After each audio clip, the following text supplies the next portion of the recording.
اعوذ باللہ من الشیطان الرجیم بسم اللہ الرحمن الرحیم اللہم صلی علی محمد استغفر اللہ۔ حزب البحر سے ناممکن ممکن ہو جاتا ہے۔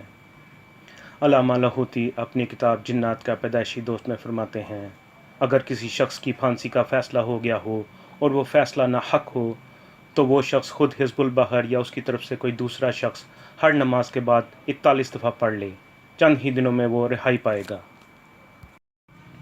اسی طرح اگر کسی کی شادی میں رکاوٹ ہو اور رکاوٹ کا مسئلہ ناممکن حد تک پہنچ چکا ہو، وہ ہر نماز کے بعد انتہائی یقین اور توجہ کے ساتھ 41 یا 91 دن تک حزب البحر پڑھیں۔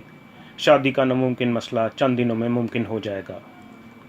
ایک شخص میرے پاس آیا، اتنا رویا کہ اس کی ہچکی بند گئی۔ وہ شخص پہلے بہت مالدار تھا، دن بدلے سب کچھ لٹ گیا، ہر چیز برباد ہو گئی، کچھ باقی نہ بچا۔ میں نے اسے تسلی دیتے ہوئے یہی عمل ہر نماز کے بعد پڑھنے کے لیے بتایا، چند دنوں میں اس کا مسئلہ حل ہو گیا۔ ایک شخص کا نسل در نسل بہت بڑا دفینہ تھا، انہیں علامات محسوس ہو رہی تھیں کہ ان کا خزانہ ہے۔ انہیں اپنی علامات کی مزید تائید ایک بہت بڑے صاحب کشف سے بھی ہوئی۔ صاحب کشف بزرگ نے انہیں صدیوں سے دفن اس خزانے کی مقدار بتائی۔ چونکہ ہر خزانے پر جنات سانپ کی شکل میں قابض ہوتے ہیں اور کہاوت مشہور ہے، وہ ایسے ہے جیسے خزانے پر سانپ بیٹھا ہے۔ وہ صاحب میرے پاس آئے، میں نے انہیں یہی عمل دیا اور ساتھ کچھ جنات کی ڈیوٹی لگائی کہ وہ ان جنات سے ان کا حق دلا دیں، ورنہ خزانہ بھی اکثر بربادی اور پریشانی کا ذریعہ بن جاتا ہے۔ انہوں نے یہ عمل 123 دن کیا اور انہیں خزانہ مل گیا۔ آپ زندگی کی کسی بھی مشکل میں مبتلا ہیں، ایسی مشکل جس کے بارے میں آپ نے یا لوگوں نے سوچ لیا کہ اس کا حل صرف موت ہی ہے، مایوس نہ ہوں، حزب البحر اسی ترتیب سے پڑھنا شروع کر دیں۔ آپ خود محسوس کریں گے کہ مشکلات آپ سے ایسے دور ہوں گی جیسے آٹے میں سے بال۔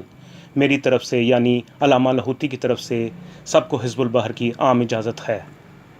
میری طرف سے سب کو حزب البحر کی عام اجازت ہے۔ مجھے تو اس کے تجربات میں یہاں تک کمالات دیکھنے کو ملے ہیں۔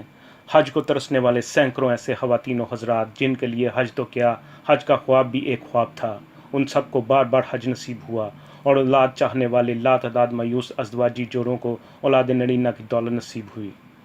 مفلس تنگ دست نادار امیر بن گئے، حالات کے پسے ہوئے خوشحال ہو گئے، ذلت میں ڈوبے ہوئے مکرم و معظم بن گئے، امتحان میں کامیابی والے اعلیٰ اعلیٰ پوزیشنیں لے گئے، مقدمات میں ہارنے والے جیتنے والے بن گئے، بیماریوں میں مبتلا مایوس مریض صحت مند اور صحت یاب ہو گئے، بے حیثیت باحیثیت ہو گئے، صاحب ذلت صاحب عزت بن گئے، بے مراد بامراد بن گئے، میاں یا بیوی روٹھی ہوئی ہو، جلے ہوئے گھر خوشگوار ازدواجی زندگی سے مزین اور راستہ ہو گئے، نافرمان اولاد فرما بردار ہو گئی، عادات بد میں مبتلا افراد نیک بن گئے، نیکی لینے والا تسبیح چاہنے والا، کبھی اس نے حزب البحر اس ترتیب سے پڑھی ہو اور نفع نہ ہوا ہو۔